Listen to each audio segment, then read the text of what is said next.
Dear students, आज हम लोग चैप्टर 10 ग्रेविटेशन पढ़ेंगे। इसमें हम लोग जानेंगे Archimedes principle, buoyancy, why object sinks और फ्लोट। ठीक है, तो चलिए स्टार्ट करते हैं। सबसे पहले जानते हैं बॉयंसी क्या होता है। When upward force is experienced bye an object when it is immersed into a fluid is called buoyancy. जब किसी ऑब्जेक्ट को किसी फ्लूइड में, ये मान लेते हैं ये फ्लूइड है, वाटर है, ठीक है, वाटर है, फ्लूइड है, इसमें इमर्स किया जाता है, डुबाया जाता है। ठीक है, इमर्स करना मतलब डुबाना। ऐसे डुबाएंगे इस डायरेक्शन से, ठीक है। इस डायरेक्शन में डाउनवर्ड क्या लगेगा, ग्रेविटी लगेगा, ग्रेविटेशनल फोर्स।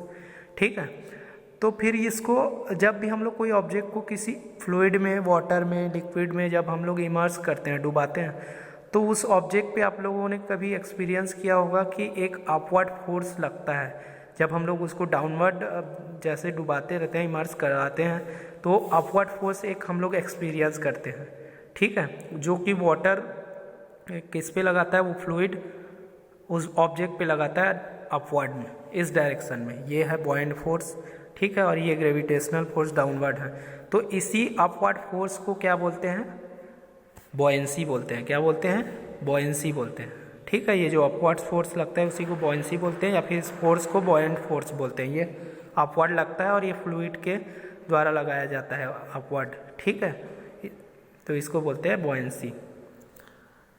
अब जानते हैं आर्किमिडीज प्रिंसिपल। ठीक है, आर्किमिडीज प्रिंसिपल क्या बोलता है। Archimedes principle, when a body is immersed fully और partially in a fluid it experiences upward force that is equal to the weight of the fluid displaced by it। ठीक है, Archimedes principal क्या बोलता है कि कोई अगर बॉडी को, किसी ऑब्जेक्ट को हम लोग किसी फ्लूइड पे फुली और पार्शली हम लोग क्या करते हैं, उसको इमर्स कराते हैं, इमर्स करते हैं, डुबाते हैं, फुली करते हैं या फिर पार्शली उसमें इमर्स कराते हैं, तो एक अपवर्ड फोर्स एक्सपीरियंस करता है वो बॉडी। तो वो जो अपवर्ड फोर्स होता है वो किसके इक्वल होता है, वो जो अपवर्ड बॉडी उस ऑब्जेक्ट को इमर्स कराते टाइम वो जितना फ्लूइड डिस्प्लेस्ड होता है उतने अपने प्लेस से। जैसे हम लोग किसी फ्लूइड पे हम लोग क्या करेंगे, जैसे इस ऑब्जेक्ट को, बॉडी को क्या कराएंगे, इमर्स कराएंगे, तो ये यहाँ से यहाँ तक ये जितना फ्लूइड यहाँ से डिस्प्लेस्ड हुआ, यहाँ से हटा होगा जितना फ्लूइड, कुछ पानी हटा होगा, इस ऑब्जेक्ट को यहाँ पार्सली या फिर फुली हम लोग इमर्स कराए थे, तो फिर ये इसका, ये फ्लूइड का वेट, ठीक है, या फिर इस वाटर का या जो भी लिक्विड रहेगा उसका वेट इसके फोर्स के, ये फोर्स के, अपवर्ड फोर्स के इक्वल होता है। ठीक है, यही इसमें बोला जा रहा है। जो अपवर्ड फोर्स एक्सपीरियंस करते हैं वो फोर्स किसके इक्वल होता है, ये जो वेट ऑफ फ्लूइड होता है, फ्लूइड डिस्प्लेस्ड, उस बॉडी को या फिर ऑब्जेक्ट को हम लोगों ने इमर्स कराया, तो जितना वाटर या फिर लिक्विड या फ्लूइड डिस्प्लेस्ड हुआ उसके इक्वल होता है कौन सा, वो अपवर्ड फोर्स। ठीक है, अब एप्लीकेशंस ऑफ आर्किमिडीज प्रिंसिपल ये पढ़ते हैं। ठीक है, तो क्या क्या एप्लीकेशन है। It is used in determining relative density of substance, इससे हम लोग रिलेटिव डेंसिटी निकालते हैं सब्सटेंस की। ठीक है, it is used in designing ships and submarines, इससे हम लोग को ये भी पता चलता है कि कैसे डिज़ाइन करना है शिप्स को या सबमरीन्स को, अपवर्ड फोर्स से या फिर इससे वेट, जितना भी वेट फ्लूइड का डिस्प्लेस होगा उसके।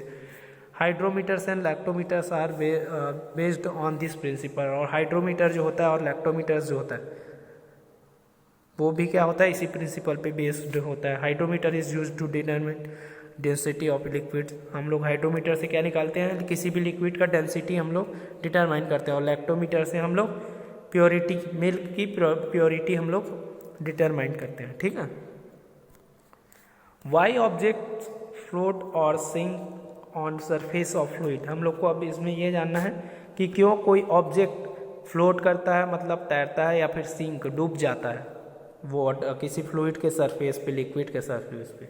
ठीक है, कब ऐसा होता है हम लोग जानेंगे। When an object is immersed into a fluid it experiences two types of forces, जब हम लोग किसी ऑब्जेक्ट को किसी फ्लूइड पे हम लोग क्या करते हैं, इमर्स कराते हैं, डुबाते हैं, तो वो दो फोर्स एक्सपीरियंस करता है। एक तो ग्रेविटेशनल फोर्स, वो डाउनवर्ड लगता है, ठीक है, और एक होता है बॉयंट फोर्स, बॉयंसी वाला फोर्स। ग्रेविटेशनल फोर्स डाउनवर्ड लगता है और बॉयंट फोर्स जो होता है वो अपवर्ड लगता है, तो वो दो फोर्स एक्सपीरियंस करता है वो ऑब्जेक्ट।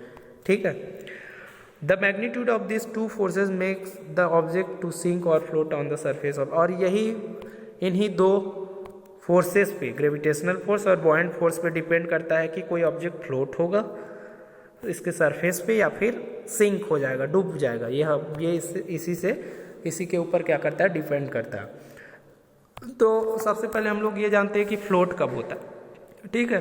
तो जैसे फ्लोट वाले में आपको दिख रहा होगा कि बॉयंट फोर्स, ये देखो ये थोड़ा लंबा है ये एरो, बॉयंट फोर्स जब ज़्यादा होगा ग्रेविटेशनल फोर्स से, देखो ये इसको छोटा किए हैं, थोड़ा शॉर्ट है ये वाला जो रे है और ये वाला थोड़ा लॉन्ग है, इससे थोड़ा ज़्यादा है, ठीक है। तो बॉयंट फोर्स जब ज़्यादा होगा किससे, ग्रेविटेशनल फोर्स से, when buoyant force is more than greater than gravitational force then object sink, ठीक है। क्या हो जाएगा, ऑब्जेक्ट फ्लोट करेगा, ठीक है।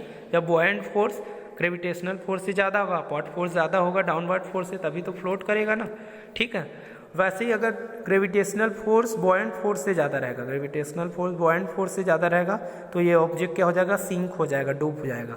इसलिए देखो ग्रेविटेशनल फोर्स को इसमें हम लोग क्या किए हैं, थोड़ा बॉयंट फोर्स से क्या है, लॉन्ग है, ठीक है, और ये थोड़ा शॉर्ट है, ये छोटा है और ये बड़ा है। इसलिए क्योंकि ग्रेविटेशनल फोर्स ज़्यादा होगा और बॉयंट फोर्स कम होगा, तो ये सिंक हो जाएगा, डूब जाएगा। और बॉयंट फोर्स मतलब अपवर्ड फोर्स ज़्यादा होगा और डाउनवर्ड फोर्स मतलब ग्रेविटेशनल फोर्स कम होगा इसके कंपैरिजन में, तो फ्लोट करेगा। और अगर ग्रेविटेशनल फोर्स ज़्यादा होगा बॉयंट फोर्स से, तो वो क्या हो जाएगा, डूब जाएगा, क्योंकि ग्रेविटेशनल फोर्स हमेशा डाउनवर्ड लगता है, ठीक है।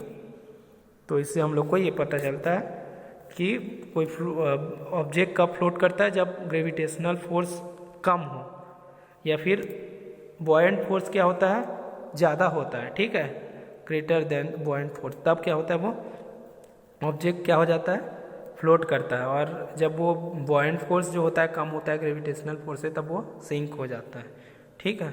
इससे भी हम लोग को पता चला अट्रैक्शन फोर्स ऑफ अर्थ, या अट्रैक्शन फोर्स ऑफ अर्थ मतलब ग्रेविटेशनल फोर्स है, जब ये ज़्यादा रहेगा तो ऑब्जेक्ट क्या हो जाएगा, सिंक हो जाएगा, ठीक है।